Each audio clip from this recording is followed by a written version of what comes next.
What's up with your box? That's not mine. Oh, well, how long has it been here? Since before I got here. I don't know. It's not my problem. Well, what is it? It's a problem. Oh, the problem. Right. Well, should I look at it? Knock yourself out. But you might want to think about that. Oh, why? Well, like I said, that's a problem. Well, whose problem is it? I don't know. It was here before I got here. Wait, so you don't know whose it is? No, and honestly, I don't really care. I've got more important things to do. Yeah, well, someone has to care. I mean, you can't just sit here forever. It's got to be someone's problem. Why? Why does it have to be someone's problem? Just don't look at it. Pretend it's not even there. Hey, there is no problem. What? That doesn't make any sense to me. Okay, wait, so what you're saying is it's not your problem. Right? And it's not my problem. Yeah. Then whose problem is it? Bonjour les amis. Comme vous avez vu dans la vidéo, il y a une tonne de problèmes comme celui-ci. Différentes tailles, différents enjeux. Et parfois on peut effectivement se demander quelle est notre part de responsabilité par rapport à ces problèmes-là.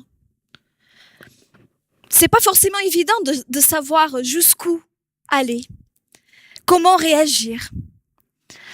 Alors Jésus va un peu répondre à cette question.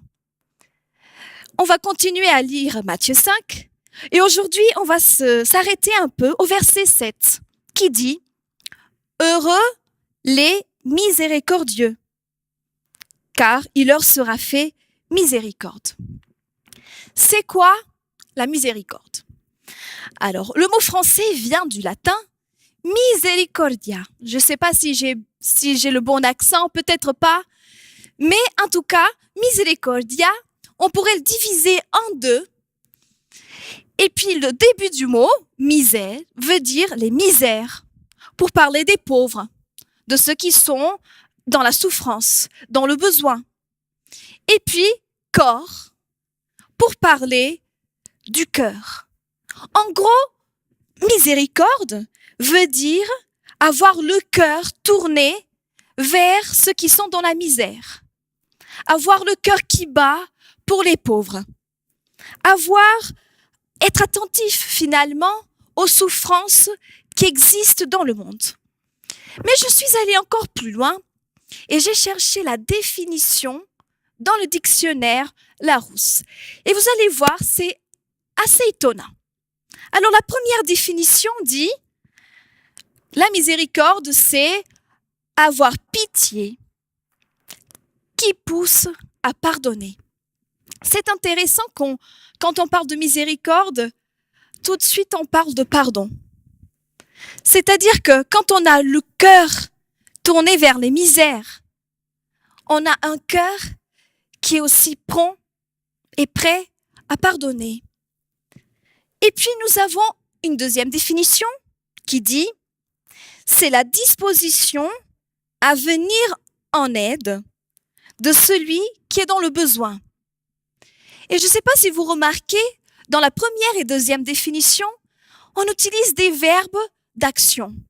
Nous disons c'est la pitié qui pousse à faire quelque chose, qui pousse à pardonner.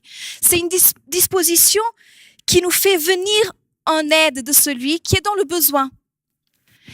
Donc, c'est pas quelque chose de statique. C'est pas juste la tristesse et se dire « Oh, c'est triste ». C'est beaucoup plus que ça. Ça provoque quelque chose qui nous fait agir. Et puis, nous avons une autre définition. Et c'est là que c'est assez étonnant de trouver dans le dictionnaire la définition de miséricorde comme étant l'attribut de Dieu. L'attribut de Dieu qui explique son dessein du salut de l'humanité. Oui, parce que quand on parle de Dieu, dans la Bible, on parle d'un Dieu qui agit en faveur de ceux qui sont dans la misère. C'est parce qu'il a vu la souffrance du péché, c'est parce qu'il a vu ce que le péché provoque, que du coup il n'est pas resté indifférent et il a établi un plan pour sauver l'humanité. Voilà ce qu'est la miséricorde. Alors quand nous allons un peu dans l'Ancien Testament et que nous allons un peu chercher ce mot, miséricorde, que dans certaines traductions vont être traduits par pitié, par compassion. Mais le mot, en fait, dans l'hébreu, dans la langue originale, le mot s'approche plus des entrailles. Littéralement, miséricorde, le mot en hébreu veut dire entrailles, utérus. Ça fait réfléchir. C'est quoi le rapport entre l'utérus et la miséricorde? C'est assez étonnant. Mais en hébreu, il y a un vrai rapport. Parce que l'utérus, c'est le lieu où la femme porte son bébé. Et une femme enceinte, elle veut prendre soin de son enfant. Elle se préoccupe. Elle le porte. Et c'est profond. L'utérus, c'est ce symbole d'un lien maternel profond, d'un amour inconditionnel. Et souvent, ce mot en hébreu est utilisé dans l'Ancien Testament, la plupart du temps, pour parler de Dieu, du pardon de Dieu, de sa bienfaisance envers ses enfants. Et donc, quand on a cette image de l'utérus de la femme qui est comparée à la miséricorde, on se rend compte qu'en fait, Dieu est ce Dieu magnifique qui nous aime à un tel point qu'il est prêt à tout faire pour nous. Il veut nous porter, il veut prendre soin, il agit, il ne reste pas du tout indifférent. Et c'est ce qui le pousse aussi à nous pardonner. Or Jésus, pour aller plus loin, il va à un moment donné, dans une parabole en Matthieu 18, nous parler un petit peu plus de la miséricorde. Et donc, il va nous raconter cette parabole d'un roi. Un roi qui, à un moment donné, se dit « c'est le moment de commencer à rendre compte de toutes les dettes de mes serviteurs. » Et donc, il commence à appeler les serviteurs qui lui donnent de l'argent. Il arrive ce serviteur devant le roi qui lui devait une grande somme d'argent. Et le roi dit, voilà, il faut que tu me payes. Il faut régler ta dette. Or, le serviteur n'avait pas les moyens de rembourser sa dette. Et donc, le roi va dire, alors, on va te vendre, on va vendre ta femme, tes enfants, et comme ça, tu vas payer ta dette. Alors, le serviteur, comme vous pouvez imaginer, c'est pas forcément la solution qui lui plaît le plus. Et donc, il va se mettre à genoux, il va supplier, il va dire, s'il te plaît, sois patient avec moi, je te rembourserai plus tard. Le roi a été pris de pitié. Littéralement, dans le texte, il nous est dit qu'il a été pris aux entrailles, comme l'utérus que je vous ai parlé tout à l'heure. Il a eu miséricorde. Et vous savez ce qu'il a fait? Le roi a effacé la dette du serviteur. Complètement effacé, c'est fini. Il ne doit plus rien. Il n'a plus à s'inquiéter de cela. Il n'a plus à s'inquiéter de la sécurité de sa famille, de sa femme, de ses enfants, de sa maison. Quel roi miséricordieux. Mais l'histoire ne se termine pas là. Ce serviteur, en partant, plutôt content, il va s'adresser à un camarade de travail. Et qu'est-ce que vous pensez qu'il va faire? Alors, étonnamment, il va le prendre par le cou et va dire, « Tu dois me donner l'argent tout de suite de ce que tu me dois. Maintenant. » Or, son camarade de travail n'avait pas les moyens de rembourser tout de suite la dette. Et donc, il va supplier, il va dire, « S'il te plaît, sois patient, je te rembourserai. » Mais le serviteur n'avait rien à faire. Et il dit non. Tu dois me rembourser tout de suite. Et si tu n'as pas, tu iras en prison jusqu'à ce que je sois remboursé. Et c'est ce qui s'est passé. Ce serviteur a envoyé son camarade de travail en prison. Or, le roi, face à cela, il a entendu ce que ses serviteurs ont parlé, et il a entendu l'histoire, et il n'était pas très content. Et donc, il demande au serviteur de revenir. Et il va lui dire, mais comment c'est possible? J'ai eu pitié de toi. J'ai effacé ta dette. Et toi, pour 1000 pièces d'argent, tu envoies ton camarade de travail en prison. Et il va dire, mauvais serviteur. Et le roi va envoyer le serviteur en prison. Dans cette parabole, nous avons deux attitudes différentes. Nous avons d'un côté un roi qui va être bienveillant, qui va avoir de la miséricorde, de la compassion et va effacer la dette du serviteur. Et de l'autre côté, nous avons un homme sans pitié qui va demander le remboursement immédiat de la dette. Or, le roi fait le reproche. Ne devais-tu pas, toi aussi, avoir miséricorde de ton compagnon, comme moi-même j'ai eu miséricorde de toi? C'est évident ici que Dieu est comparé à ce roi. C'est évident que Dieu nous a aimés le premier, que Dieu nous a pardonné le premier.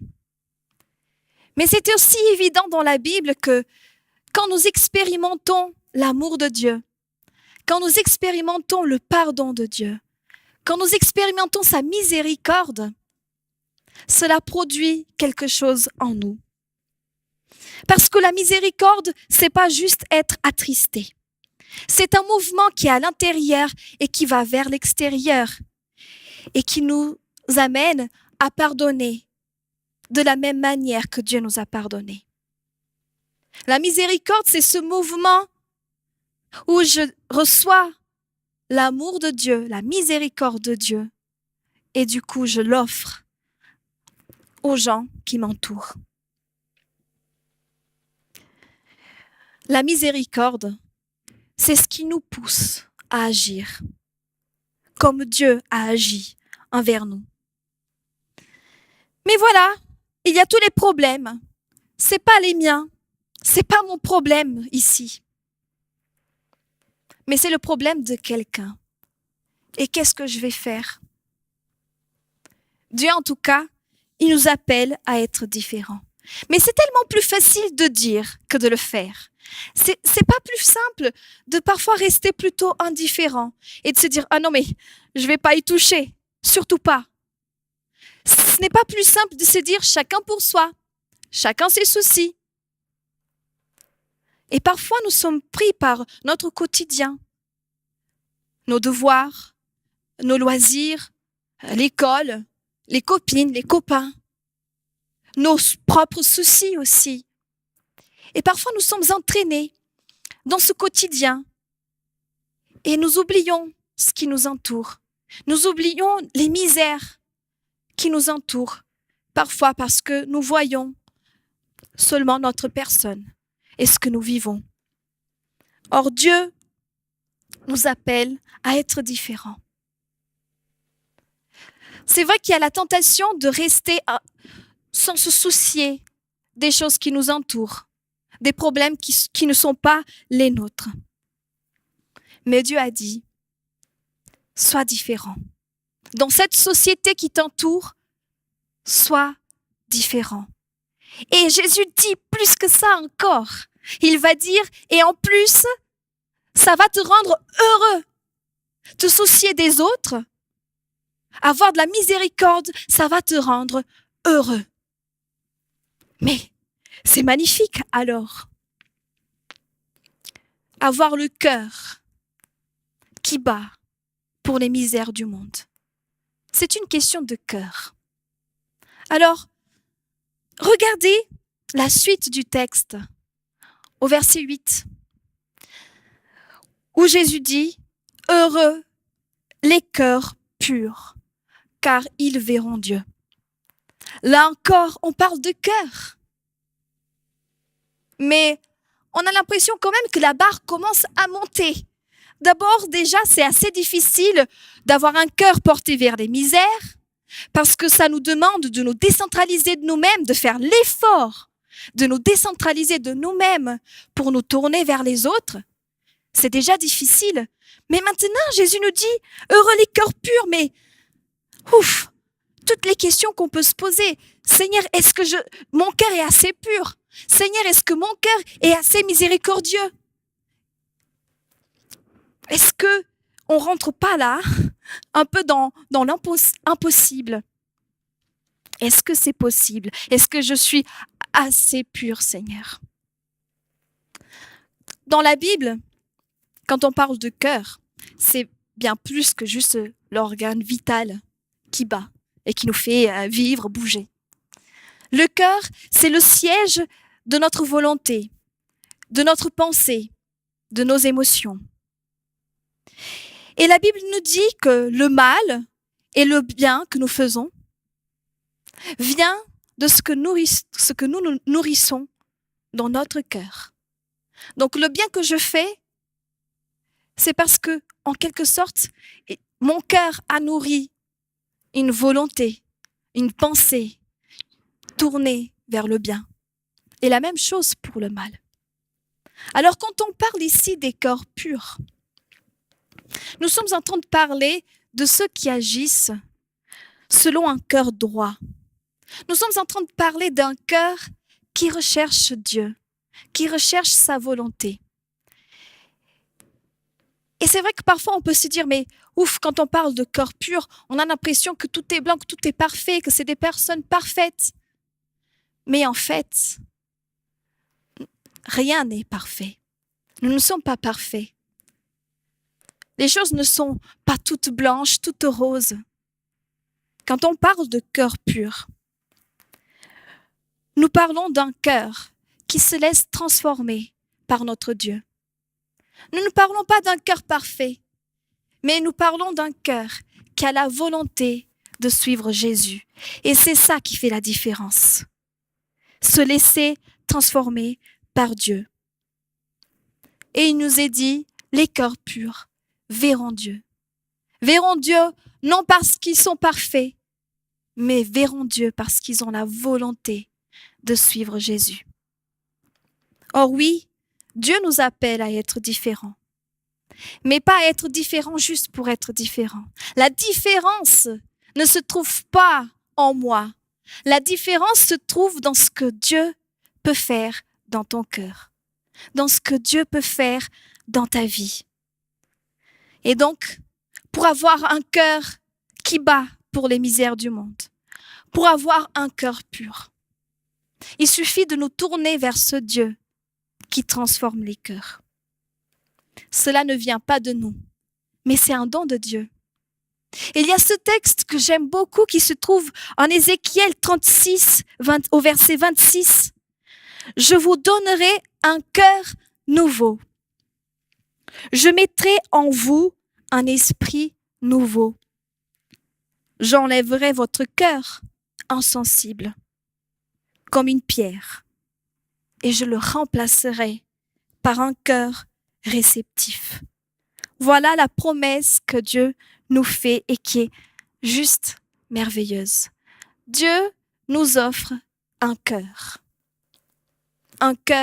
différent. Un cœur qui dit, voilà, je ne vis pas tout seul dans ce monde. Il y a des problèmes qui ne sont pas forcément les miens. Mais parce que Dieu a touché ma vie, parce que Dieu a eu miséricorde de moi, parce que Dieu m'a pardonné, moi aussi, je vais donner en retour. Moi aussi, je vais pardonner en retour. Alors, laissons-nous transformer par notre Dieu. Laissons Dieu changer notre cœur. Laissons Dieu mettre ce qu'il a envie de mettre en nous, dans notre vie. Et que ce que nous recevons de lui puisse produire le désir de prendre soin des autres, de pardonner, d'aimer comme Dieu l'a fait pour toi. Amen.